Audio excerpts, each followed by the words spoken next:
Hi everyone, Miss Smith here with another instalment of our book, You Ain't Seen Nothing, Yeti. Now we've just heard some horrible curses coming from one of the guests, so we'll have to find out what happens. Chapter 11, You've Made It This Far.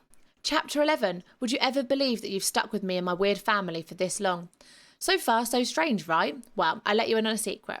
After being woken up with the threat of a right pickle, nearly getting crushed by a chicken-powered caravan, seeing my first leprechaun, being half frozen by a magical blizzard, witnessing the arrival of Yetis on the Arctic oak, discovering a frostbitten nomad on the doorstep, and getting well and truly cursed, I was pretty certain that things couldn't get any stranger, or at least for the rest of the day. But I was wrong. Don't go anywhere, my friend. If you think what you've read so far is loop-de-loop crazy, you won't believe what happened later that evening. Brace yourselves.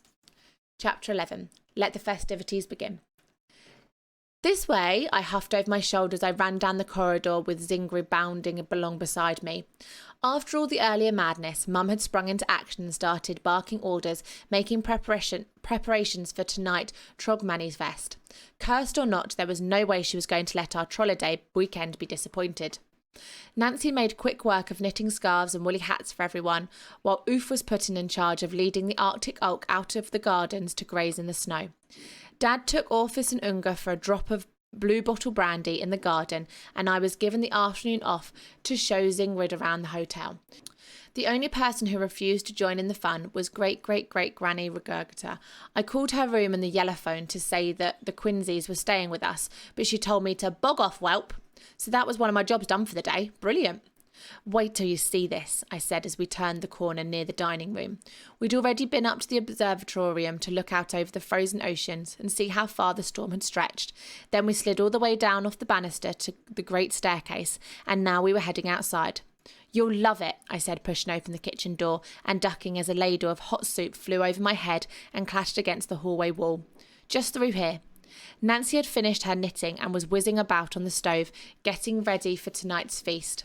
As always, her arms were a blur of whisking, stirring, flipping and chopping. One of her back legs was stretched across the room, carefully turning the trog hog as it spat over the roaring fireplace, and another was churning squirrel milk into a blunder of bucket down by her side. Nancy, I said, this is Zingri. Oh, how lovely to meet you properly, my wee lamb, Nancy cooed, barely looking up from her cooking. I hope you're hungry. Nice to meet you too, Zingri replied.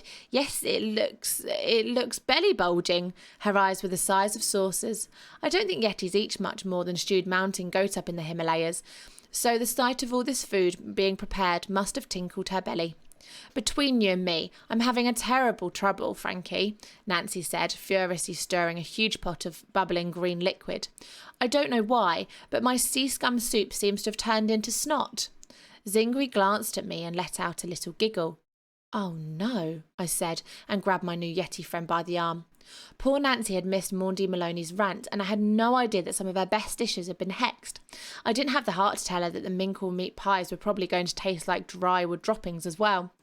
What a mystery, I said, secretly thinking my lucky stars that Unga had stopped the leprechaun when she did. Don't let the trog hog dry out, will you? I yanked Zingri towards the conservatory door, and we bolted off in the direction of the patio by the pool. We sprinted along the rows of Mr.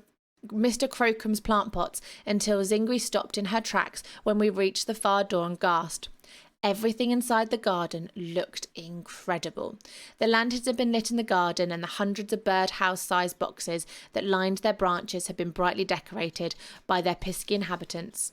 The magical storm had turned the sky dark early, so all of Mr. Crocom's giant flowers were glowing in pinks and blues and oranges, making the snow gleam and twinkle. The swimming pool had frozen over and became an ice rink, and tiny frisps, frozen fire imps, were zipping past its surface, carving out twisty patterns as they went.